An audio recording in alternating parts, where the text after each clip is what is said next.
This is the Coronation Podcast. Good day, esteemed viewers. Welcome to today's edition of Coronation Podcast.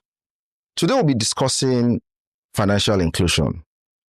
And to discuss this topic with us is no one else but a very well-learned fellow in this on this topic. Is a fellow of the Institute of Chartered Accountants of Nigeria. Is a fellow of the Chartered Institute of Bankers of Nigeria. Is an alumni of several schools, namely University of Lagos, Obafemi Awolowo University, Babcock University. Is also the Chief Finance Officer of Coronation Merchant Bank. Join me in welcoming Tunde Arini. Welcome to the show. How are you today? Yeah, I'm very well, thank you. What about you? I'm doing good. I like your jacket. Maybe after this show, It's all yours. Oh, okay. Okay, so I have an additional jacket to my wardrobe.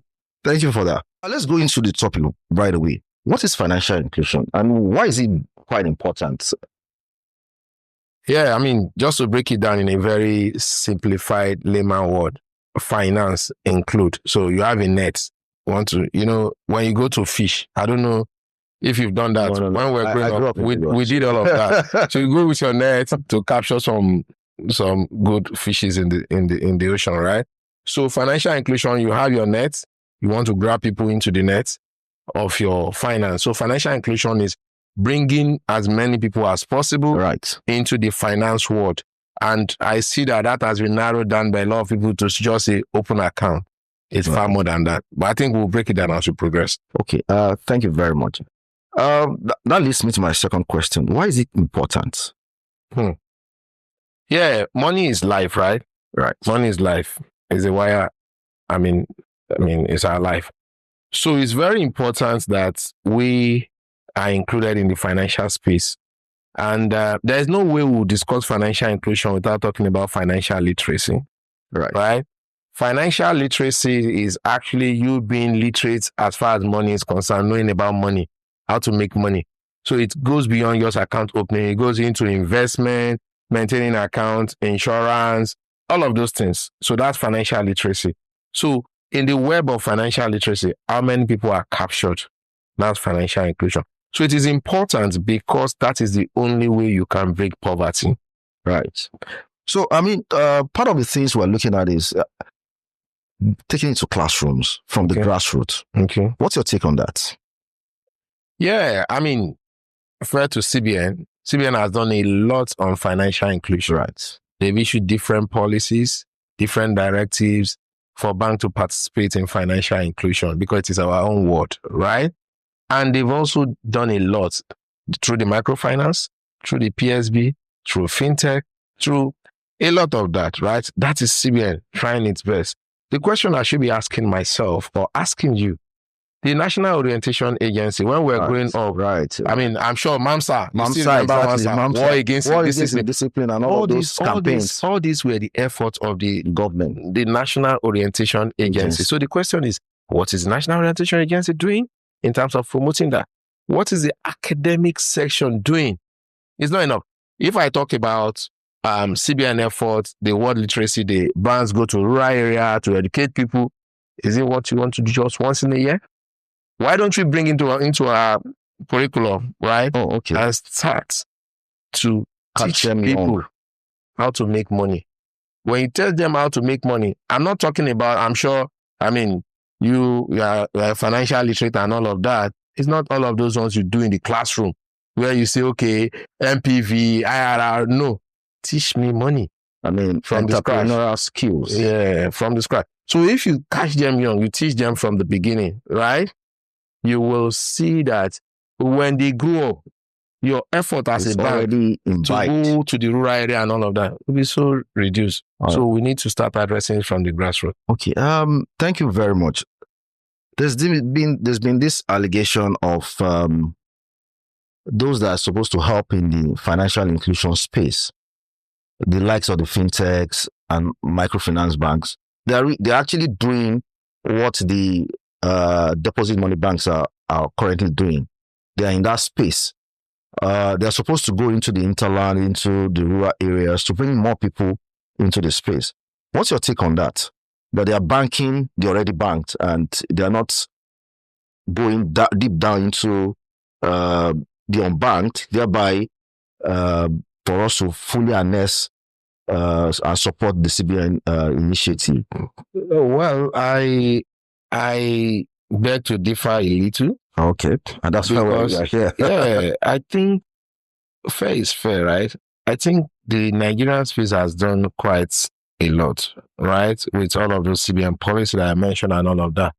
Think about what COVID-19 brought into the country. It was during COVID-19 that all of us, in fact, the market woman started to know the importance of cash. Sooner than we left COVID-19, we had the cashless policy. Right. This has changed the outlook. In fact, that to me alone is education. People now started to know the importance of financial literacy, financial inclusion. And CBN, in addressing this, brought the informal sector. That's why you have the POS stand, you have all of these people, you go, you cash money, you do all of that. It has actually improved. If you don't mind, if I just need to give you a little statistics, right? Now, statistically, 64% of Nigerian adults, right, are already included in the financial inclusion. 36%, that's about 38 million people, are out of that. CBN has said the target for CBN in 2025 is to capture 95%. We may not be there yet. Now, fintech, PSP, they are actually doing a lot. I've given you an example of POS. You see, when you want to bring people to access money, comfort is very important. Yeah, I'm saying that if there is convenience, people don't mind the cost. Exactly. So I used to take 10,000, they charge me 200, which is about 0.2% if my calculation is okay. Yeah. It means that people would rather pay that 200 naira than to go queue up in the banking hall. So it's convenience. So you cannot talk about financial inclusion without talking about convenience. Remember, the reason we had all of these challenges before was lack of trust in the system, where people believe that you queue up, all of this. Right. Because you remember that advert of then, my tally number. My tally number. Give me my tally number. Yeah. I've forgotten the bank. That the man, he went to the bank with a mat and he was told to queue. I'm just speaking to the convenience you mentioned. He thought he was going to queue in the bank, which was what was the norm then, and was asking for tally number. Give me my tally number. But they said, no, we'll give quick service. 3 minutes. He was shocked. So I'm trying to speak to the convenience you mentioned earlier, that if you give people convenience, they are willing to pay for convenience. Correct. So I'm saying that there are a lot of things. A lot of people, they talk about infrastructural decay. This is what we've learned even in our primary school. I'm sure if you go to sit for WAEC now, they say problem of agriculture in Nigeria, say transportation, infrastructure, all of those things. But we should appreciate every milestone, every little effort. We've gone beyond some of these things, right? I agree quite well that we still have a lot of things to do in the rural area. But my question is, in the rural area, you teach with English language, right? So go in Lagos is go in any village. Yeah. Form in Lagos is form in any village. So why can't we bring finance, right, into the curriculum and start to teach it? So it becomes, education is a leveler, right? It becomes, deep into your DNA. I will not have, so banks will do their best. Fintech will do their best. Everybody will do their best. But we need to bring the National Orientation Agency into this. We need to look at agencies that into dissemination of that is the work of National Orientation Agency. Remember, during the era of Y, you open your NTA, if you cross, they will arrest you, all of those things. So we need to start to talk about it, right? We need to start to talk about all of this. So back to your financial inclusion, right? I'm saying that the academics, the schools, nursery and primary schools need to include savings, need to include all of this as part of the curriculum in the school. What you're speaking to is, catch them young. And, I remember an incident or with a friend. We used to work together, and we used to service one of our branch ATM. But every time we went there, she would never cross the lawn, because from our secondary school or maybe our primary school, she has been taught not to cross the lawn. So anytime she sees the lawn, she goes round the lawn and never crosses the lawn. So because that's been ingrained in her head. Sure. So speaking to what you've just said, if people have been brought up that way, with the mindset of inclusion, understanding what financial inclusion means, savings, it's part of the curriculum. They are taught about it from their very elementary school. It's going to stick, and that's what they go. And that's at the micro level, and as we go at the macro level, everybody imbibes that, and it helps the economy, or it helps the country to achieve that desire. So what I hear you say is we need to go granular. I mean, back to the roots, from it's possible from nursery, primary, and all of the way. But I would like to ask, are there real life successes out of financial inclusion? Yeah, so I will answer that broader question, but I'll bring it home and narrow it down. When the likes of Money Point came, right? All of this, you know what I'm talking about. Yeah. Nobody gave them a chance, right? Yeah. There was a trust issue. But today, if you go to the market and you say you want to buy something, give me your account. Most of them will give you all of those Money Point, all of those things they'll give you, right? So the question is, how did we get here? How did it metamorphose into where we are now? And I say trust is number one. The woman wants to see the alert and get the confirmation that the money has entered immediately. That's convenience. And convenience, that's also trust, right? And I stay bold to say that all of this came from the era of the COVID, the era of the cashless policy. A lot of things. Cashless policy. Business and right? lives. So that's the success rate. For you to measure the success rate, you need to go check what is PSB. The numbers they are turning out. Yes, go and look at their volume. So that's real life experience. And I tell you, Nigeria is one of the most successful countries when it comes to all of this tech transfer, money transfer. You can check. Yeah, we are know. ahead of the United States of America. Of course, I know. This. I mean, you can check. US just started you can fact check and all of that. NIMS, all of this. You can fact check. Right. So that's that. That's that, Michael. Now, coming home to share experience, right? Each time I meet young people, I excite them with very interesting topic and I demonstrate it to them. And the topic is, I want to teach you how to make money. I want to teach you how to make money. I teach them, and it's an exciting topic. Even Monsuru, you yourself, if I come to you and I say I want to teach you how to make money, even though you are a multi-millionaire, I know, you will still want to know because it's not enough. So that multi-millionaire part, I don't know about. Okay, we'll talk about that later. So, and you see, it's a topic everybody wants to hear. That is money making. And I am telling you, Monsuru, since I've been doing this now for like 12 years, since 2013. There are success stories. And I see that there's a difference between being a graduate, which is academic literate, than being a financial literate. Yeah, agree.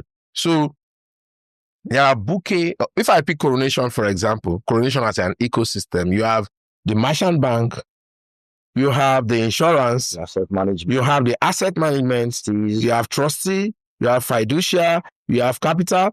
All of that, that is a bouquet. So it's a one-stop financial institutions shop, right? So if you are not doing banking, you are doing asset management. So if I ask, how many of us even understand what asset management is? Right. How many of us even understand the concept of insurance? Let me tell you, I have an uncle. He went into college. The first thing, he delivered 3 lorries for exporting. And when I say export, I mean local exports. I mean from Lagos, take things to Sokoto, bring and all of those things. I told him, sir, insure this lorry before they come in. He said, no. The money they will make, right? The first return, I'll use it to insure my lorry. And they went on that They first stop went. and never came back. Got to somewhere around Ogbomoso, had an accident, and that was the end. Now, that accident took some lives. Oh. He had to sell the remaining lorries, to sort out himself. So because of a very infinitesimal premium you will pay, you lost all your investment. That's financial literacy, right? Now, you now see, and this person I'm talking about is a graduate of many years. So he's an academic graduate, not a financial literate. You get it? So when we talk about all of this, we are saying that in the academic space, you need to start to teach these children right from scratch. Now, for me, for example, I'm very vast when it comes to numerics. Obviously. I mean, and people will think... See, there are times when you call out those numbers off your head and be like, but me too, I went to school now. How are you doing it? So people will think that I learned that in the school, or probably I learned it as a finance person. No, I learned this from my mother. Yes, because she had a grocery shop and I was always in that shop.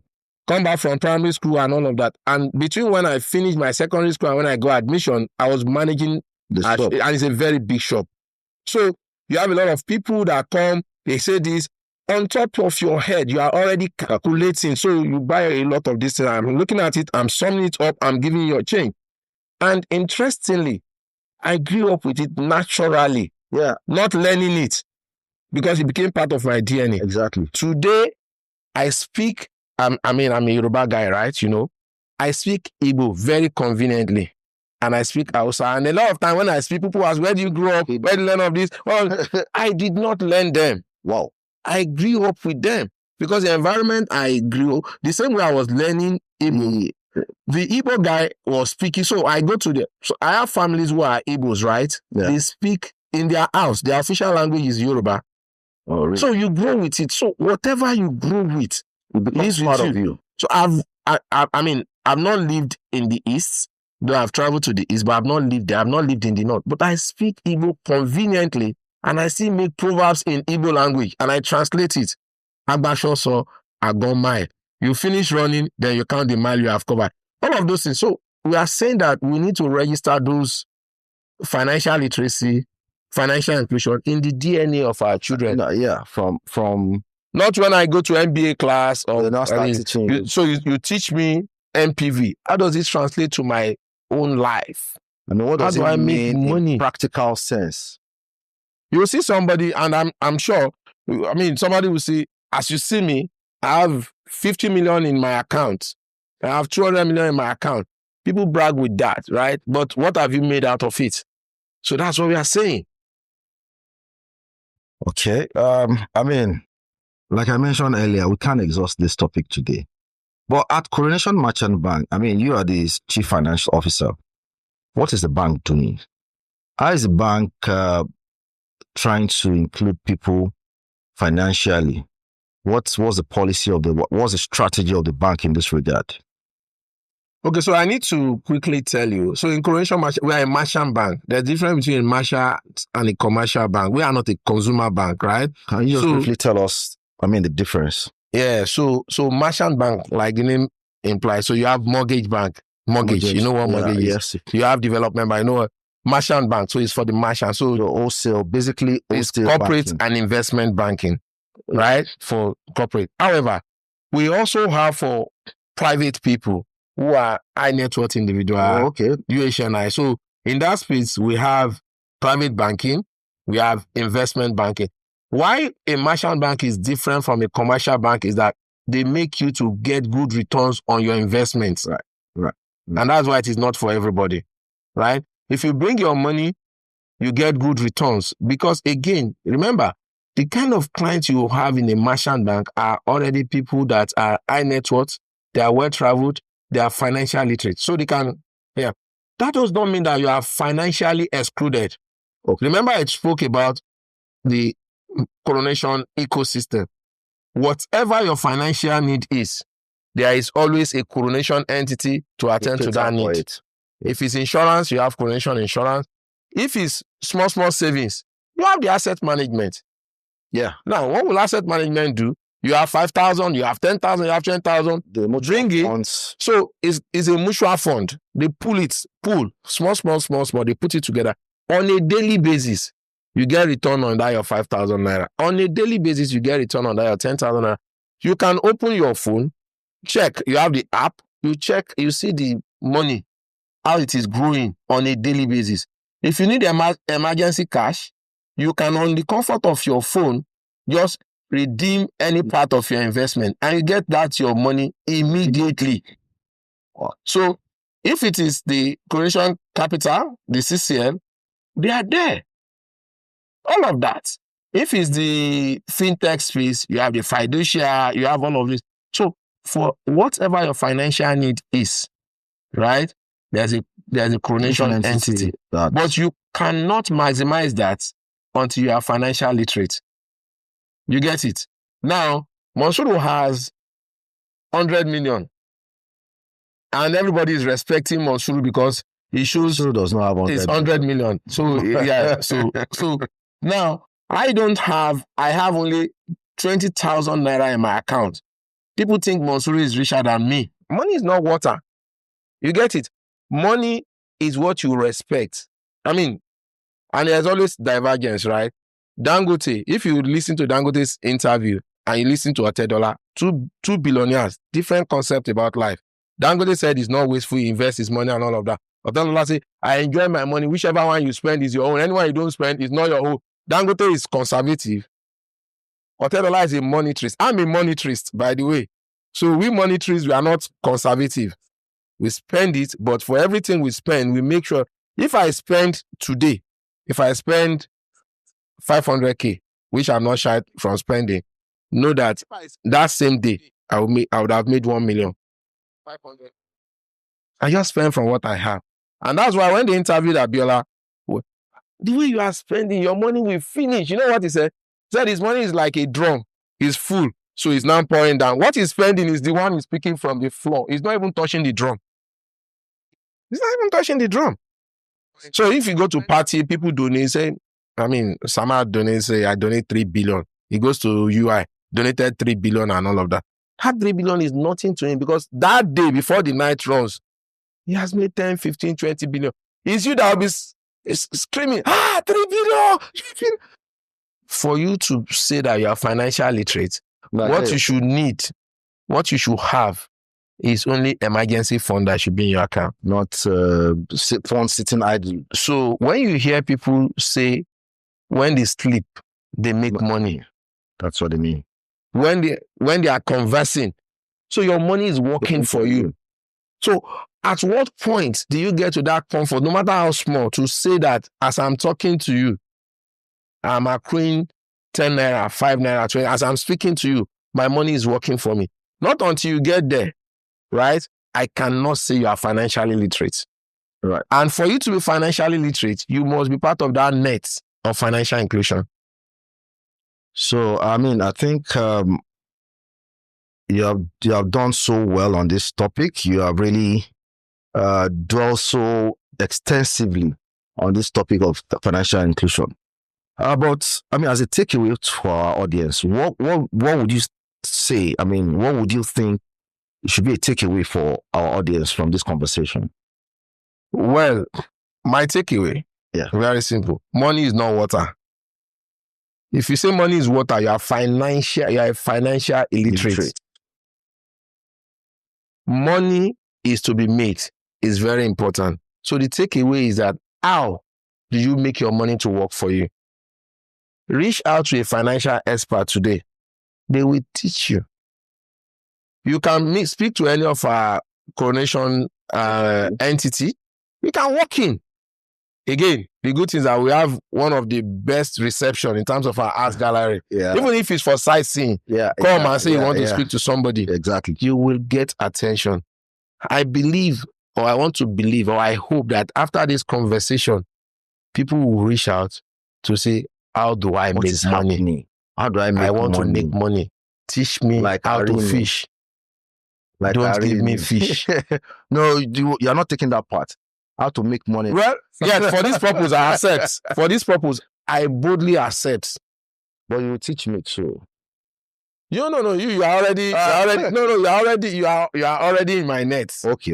So So you are I'm already financially included. You are included. How much do you take advantage of that Which inclusion? one is now? Is what we should be asking. All right. Again, there is no problem in you taking loan. True. What are you doing with the loan? Exactly. There is no rich man in this world that is not It's not indebted. leverage.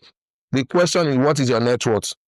Your net worth is difference between your asset and your liability. If your liability is more than your asset, you are broke. Exactly. If your asset, even if let me give you one very interesting one.